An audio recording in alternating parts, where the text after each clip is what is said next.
የነፍስ የረፍቷ መጨረሻ እግዚአብሔርን ማወቅ ነው። እግዚአብሔርን ያወቀች ነፍስ አብርሆት የሚባለው ይሄ ነው። አንዲት ነፍስ አረፈች የሚባለው ምን ደረጃ ሲደርስ እንደወጥቃላችሁ? አብርሆት የሚባለው እግዚአብሔርን ስታውቅ የዚያን ጊዜ በቃ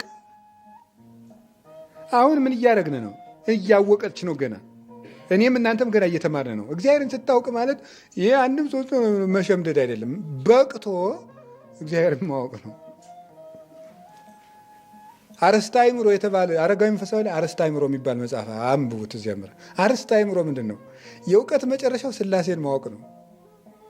ስለዚህ ምን አለው አንቀጹን? አርእስተ አእምሮ አለው። ምስጢረ ሥላሴ የሚያወሩ አንቀጾች ናቸው አረጋዊ መንፈሳዊ ውስጥ አርእስተ አእምሮ የሚባሉት። አርእስተ አእምሮ የእውቀት የበላይ ሥላሴን ነው። ሥላሴን ያየ ሰው ምንም ብታወራው አይደንቀውም። ምንም እኔ ከዋክብትን አውቃቸዋለሁ ተው እንጂ ከዋክብትስ አሁን ከፈለጋችሁ ከዋክብት የሚወጡት በዚህ ነው ቁጥራቸው እንደዚህ ብታውቃኝ እኔ ምን አገባኝ። እንጦንስን ፈላስፎች ተሰብስበው ሊፈትኑት መጡ። አባ እንጦንስን የግሪክ ፈላስፎች እኮ ነው ስራዬ ብለው ካለበት ባት። አባ እንጦንስ ፍልስፍና አያውቅም፣ ምንም አያውቅም፣ ጥበብ አያውቅም፣ ምንም ዘመናዊ ትምህርት አያውቅም። አንድ ነገር ግን ያውቃል። ማን እንደሆነ ታውቃላችሁ? እግዚአብሔርን ግን ያውቃል። የሚያውቀው በምንድን ነው? በቅቶ ነው። እና ፈላስፎች መጡና ሊፈትኑት በተንኮል እንደመጡ እሱ በብቃት ደግሞ አውቋታል። እዛም እንዳለ ተወከል ልብ ካለውና እውቀት ካለው ማን ይበልጣል አላቸው። እንግዲህ ለምን ልፈትኑ የመጣችሁ ምናምን አላላቸው። ልብ ካለውና እውቀት ካለው ማን ይበልጣል አላቸው። ልብ ያለው አሉት። ስለዚህ እኔ ልብ ስላለኝ ይበልጣችኋለሁ፣ እኔ ነኝ ፈላስፋ አላቸው። ገድሉ ላይ ያለ ነገር እኮ ነው የምነግራቸው። ቅዱስ እንጦንስ ገድል ላይ ማለት ነው።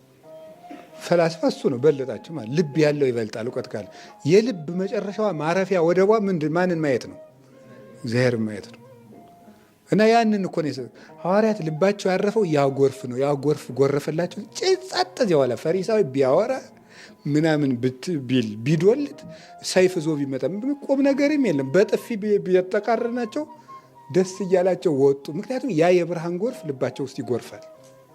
ያለ ጎረፈን ሰው ስለ ሰይፍ ብታወራው እሳት ነደደ ሰራዊት ቁሟል ብትለው አይሰማም። ጆሮው የእግዚአብሔርን ድምፅ ብቻ ነው የሚሰማው።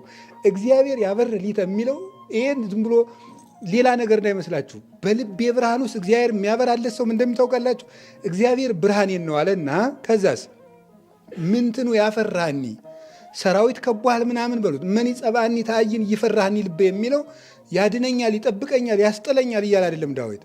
ከእግዚአብሔር ከጌትነቱ ብርሃን ውስጥ ገብቶ መዋኘት የጀመረ ሰው ስለ ሞት ብታወሩት ሰማዕታት እዚህ ውስጥ የገቡ ናቸው። እዚሁ ስለገባ ሰው ምንም የሚያስፈራም የሚያስደንቅም ነገሩት ቀልድ ነው። ለእኛ ደግሞ ትንንሽ ነገሮች ይደንቁና ገና ከዚያ ብርሃን በአፋንና ግን አይዟችሁ፣ በልጅነት ውስጥ ነን። አይዟችሁ በልጅ በቸርነቱ ማለት ነው።